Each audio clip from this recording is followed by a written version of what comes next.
എന്താണ് pre demo preparation? രണ്ടാമത്തെ point practice. അടുത്തതായി അപ്പിയറൻസ്.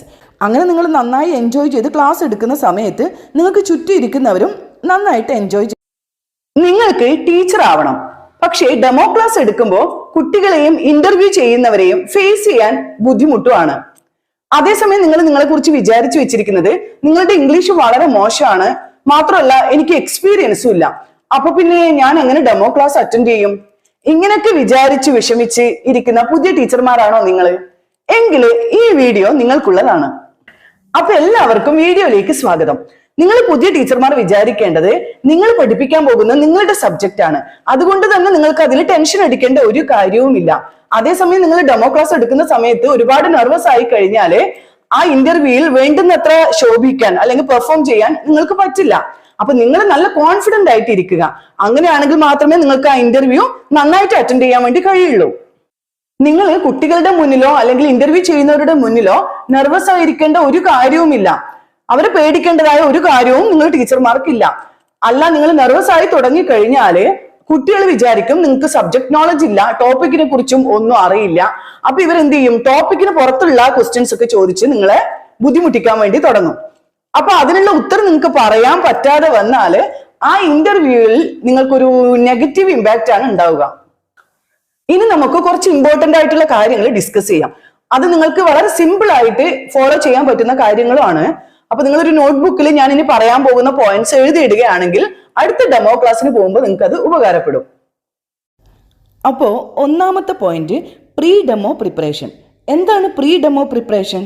അതായത് ഡെമോ ക്ലാസ്സിന് പോകുന്നതിന് മുൻപ് തന്നെ നിങ്ങൾ നിങ്ങളുടെ ടോപ്പിക്ക് തിരഞ്ഞെടുക്കണം.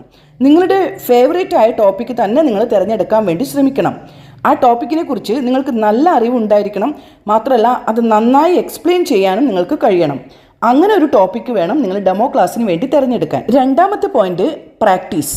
നിങ്ങളുടെ ടോപ്പിക് നിങ്ങൾ ഒരു കണ്ണാടിയുടെ മുന്നിൽ വെച്ച് പഠിപ്പിക്കുക, അല്ലെങ്കിൽ നിങ്ങൾ പഠിപ്പിക്കുന്നത് ഒരു മൊബൈലിൽ റെക്കോർഡ് ചെയ്യുക. അങ്ങനെ പഠിപ്പിക്കുമ്പോൾ മുന്നിൽ ആരും ഇരിക്കണം എന്നൊന്നുമില്ല. നിങ്ങൾ വിചാരിക്കുക നിങ്ങളുടെ മുന്നിൽ കുട്ടികളും അതുപോലെ ഇൻ്റർവ്യൂ ചെയ്യുന്നവരും ഉണ്ട് എന്ന്. അങ്ങനെ വിചാരിച്ച് നിങ്ങൾ പഠിപ്പിക്കാൻ തുടങ്ങുക. ഞാൻ തന്നെ ഇപ്പോൾ ഈ വീഡിയോ എടുക്കുന്നത് എൻ്റെ മുന്നിൽ കുറേ പുതിയ ടീച്ചർമാർ ഇരിക്കുന്നുണ്ട് എന്ന് വിചാരിച്ചിട്ടാണ്. ഇങ്ങനെ കുറേ തവണ പ്രാക്ടീസ് ചെയ്താൽ നമുക്ക് നല്ല കോൺഫിഡൻസ് വരും. ഇങ്ങനെ പ്രാക്ടീസ് ചെയ്യുന്ന സമയത്ത് നിങ്ങളുടെ ബോഡി ലാംഗ്വേജും കമ്മ്യൂണിക്കേഷൻ സ്കില്ലും വളരെയധികം പ്രാധാന്യം അർഹിക്കുന്നുണ്ട്. പഠിപ്പിക്കുന്ന സമയത്ത് നിങ്ങൾ സിമ്പിൾ ലാംഗ്വേജ്, അതായത് കുട്ടികൾക്ക് ഈസി ആയിട്ട് മനസ്സിലാക്കാൻ പറ്റുന്ന രീതിയിലുള്ള ലാംഗ്വേജ് ഉപയോഗിക്കുക. നമ്മുടെ ബോഡി ലാംഗ്വേജ് നമ്മുടെ പേഴ്സണാലിറ്റിയെ കാണിക്കുന്നതാണ്. അതുകൊണ്ട് എപ്പോഴും റിലാക്സായി, കൂളായി, പ്ലസൻ്റായി, ചിരിച്ച മുഖത്തോടെ തന്നെ ക്ലാസ് എടുക്കാൻ വേണ്ടി ശ്രമിക്കുക. അതേസമയം ഓരോ കുട്ടികളുമായും ഐ കോണ്ടാക്റ്റ് ഉണ്ടായിരിക്കേണ്ടത് അത്യാവശ്യമാണ്. അല്ലാതെ നന്നായി പഠിക്കുന്ന കുട്ടികളെ മാത്രം ശ്രദ്ധിച്ച് നിങ്ങളങ്ങനെ ക്ലാസ് എടുക്കാൻ വേണ്ടി ശ്രമിക്കരുത്. നിങ്ങളൊരു ടീച്ചറാണ്, അതുകൊണ്ട് തന്നെ അത്തരത്തിലുള്ള ഒരു ബോഡി ലാംഗ്വേജ് നിങ്ങൾ മെയിൻറ്റെയിൻ ചെയ്യണം. അടുത്തതായി അപ്പിയറൻസ്. നിങ്ങളുടെ അപ്പിയറൻസ് എപ്പോഴും ഡീസൻ്റ് ആയിരിക്കണം. എപ്പോഴും കുട്ടികളുടെ മുന്നിൽ ഡീസൻറ്റ് കളർ അതുപോലെ ഡീസൻറ്റ് ഡ്രസ്സ് ധരിക്കാൻ വേണ്ടി ശ്രമിക്കുക. മാത്രമല്ല നിങ്ങൾ അപ്ലൈ ചെയ്യുന്ന സ്കൂൾ ഏത് തരത്തിലുള്ളതാണോ അതിനനുസരിച്ച് ഡ്രസ്സിങ് സ്റ്റൈൽ നിങ്ങൾക്ക് സ്വീകരിക്കാം. അതായത് നിങ്ങളിപ്പോൾ ഒരു ഇൻ്റർനാഷണൽ സ്കൂളിലാണ് പഠിപ്പിക്കാൻ പോകുന്നതെങ്കിൽ അവിടുത്തെ സ്റ്റൈൽ നിങ്ങൾക്ക് സ്വീകരിക്കാം. അപ്പോൾ ഇതൊക്കെയാണ് പ്രീ ഡെമോ പ്രിപ്പറേഷനകത്ത് വരുന്നത്. ഇനി ഡെമോ ക്ലാസ് എടുക്കുന്ന സമയത്ത് എന്തൊക്കെ കാര്യങ്ങൾ ശ്രദ്ധിക്കണമെന്ന് നോക്കാം. ഒന്നാമതായിട്ട് ഇൻട്രൊഡക്ഷൻ. ക്ലാസ് തുടങ്ങുന്നതിന് മുമ്പ് തന്നെ സെൽഫ് ഇൻട്രൊഡക്ഷൻ നടത്തണം. അതായത് വളരെ കൂളായി കോൺഫിഡൻസോടുകൂടി സെൽഫ് ഇൻട്രൊഡ്യൂസ് ചെയ്യുക. ഈ സെൽഫ് ഇൻട്രൊഡക്ഷനിൽ നിങ്ങളുടെ പേരും അതുപോലെ നിങ്ങൾ പഠിപ്പിക്കാൻ പോകുന്ന സബ്ജക്റ്റും ഒക്കെ പറയുക. രണ്ടാമതായി ഡെലിവറി ഓഫ് ദ ടോപ്പിക്. ഒരിക്കലും നിങ്ങൾ തിരക്ക് പിടിച്ച് ക്ലാസ് എടുക്കരുത്. അതായത് പോയിന്റ് ബൈ പോയിന്റ് ആയിട്ട് തന്നെ കുട്ടികൾക്ക് മനസ്സിലാകുന്ന രീതിയിൽ വളരെ സിമ്പിളായി ക്ലാസ് എടുത്തു കൊടുക്കുക. സിമ്പിളായ കാര്യങ്ങൾ പറഞ്ഞതിന് ശേഷമാണ് നിങ്ങൾ ടഫായ ഭാഗങ്ങൾ എക്സ്പ്ലെയിൻ ചെയ്ത് കൊടുക്കേണ്ടത്. ഇങ്ങനെ എക്സ്പ്ലെയിൻ ചെയ്യുന്ന സമയത്ത് നിങ്ങളുടെ ടീച്ചിങ് സ്റ്റൈലിന് വളരെയധികം പ്രാധാന്യമുണ്ട്.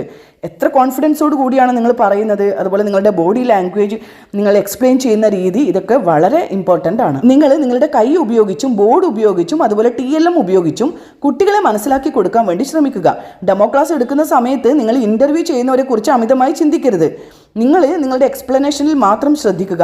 നിങ്ങളുടെ ലക്ഷ്യം എന്ന് പറയുന്നത് കുട്ടികൾക്ക് നന്നായി മനസ്സിലാക്കി കൊടുക്കുക, അതുപോലെ അവരുടെ അറ്റൻഷൻ നേടിയെടുക്കുക. അങ്ങനെയുള്ള കാര്യങ്ങളിലാണ് നിങ്ങൾ ശ്രദ്ധിക്കേണ്ടത്.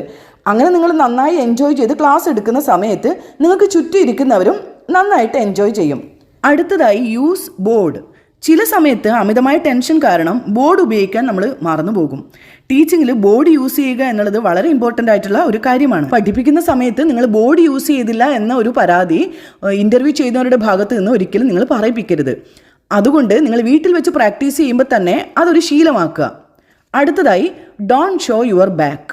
എഴുതുമ്പോൾ നിങ്ങൾ ഒരിക്കലും ഇതുപോലെ ബാക്ക് തിരിഞ്ഞ് എഴുതാൻ പാടില്ല. ഇങ്ങനെ ചെയ്താൽ നിങ്ങൾക്ക് ബോർഡ് യൂസ് ചെയ്യാൻ അറിയില്ല എന്നൊരു ചിന്തയാണ് ഇൻ്റർവ്യൂ ചെയ്യുന്നവർക്ക് ഉണ്ടാകുക. അതുകൊണ്ട് നിങ്ങൾ എപ്പോഴും ഇതുപോലെ ഇങ്ങനെ ചെരിഞ്ഞു നിന്നാണ് നമ്മൾ ബോർഡിൽ എഴുതേണ്ടത്. അതുകൊണ്ട് നമ്മൾ ബോർഡിൽ എന്തെങ്കിലും എഴുതുകയോ വരക്കുകയോ ചെയ്യുമ്പോൾ ഇതുപോലെ ഇങ്ങനെ സൈഡ് ചെരിഞ്ഞു നിന്ന് വേണം നമ്മൾ ചെയ്യാൻ വേണ്ടിയിട്ട്. അവസാനമായി കൺക്ലൂഷൻ. ഇതുവരെ പഠിപ്പിച്ച കാര്യങ്ങളൊക്കെ റിവൈസ് ചെയ്ത് കൺക്ലൂഡ് ചെയ്യുക. കുട്ടികളോട് കുറച്ച് ക്വസ്റ്റ്യൻസ് ഒക്കെ ചോദിച്ച് അവരുമായി ഒരു നല്ല ഇൻട്രാക്ഷനൊക്കെ നടത്തണം. അതായത് കുട്ടികളെ, നിങ്ങൾക്ക് പഠിപ്പിച്ചതൊക്കെ മനസ്സിലായോ, എന്തെങ്കിലും ഡൗട്ട് ഉണ്ടോ എന്നൊക്കെ ചോദിക്കുക. ഇവിടെ നിങ്ങൾ കുട്ടികൾക്ക് ഡൗട്ട് ക്ലിയർ ചെയ്യാനുള്ളൊരു ചാൻസ് ആണ് കൊടുക്കുന്നത്. ചിലപ്പോൾ അവർക്ക് എന്തെങ്കിലും ഡൗട്ടൊക്കെ ഉണ്ടാവാം.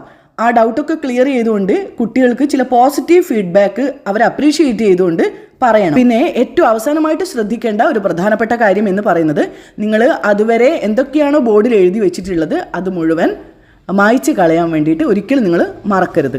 അവസാനം താങ്ക് യു പറഞ്ഞ് ക്ലാസ് അവസാനിപ്പിക്കുക. അപ്പോൾ ഇതൊക്കെയാണ് ഡെമോ ക്ലാസ്സിന് പോകുമ്പോൾ നിങ്ങൾക്ക് ഫോളോ ചെയ്യാൻ പറ്റിയ ടിപ്സ്. അപ്പോൾ ഈ വീഡിയോ നിങ്ങൾക്ക് ഇഷ്ടപ്പെടുകയാണെങ്കിൽ, അതുപോലെ മറ്റു ടീച്ചേഴ്സിനും ഇത് ഉപകാരപ്പെടും എന്ന് തോന്നുകയാണെങ്കിൽ നിങ്ങൾ ഈ വീഡിയോ ഷെയർ ചെയ്യുകയും ലൈക്ക് ചെയ്യുകയും ചെയ്യണം കേട്ടോ. അപ്പോൾ പുതിയൊരു വീഡിയോയുമായി നമുക്ക് വീണ്ടും കാണാം.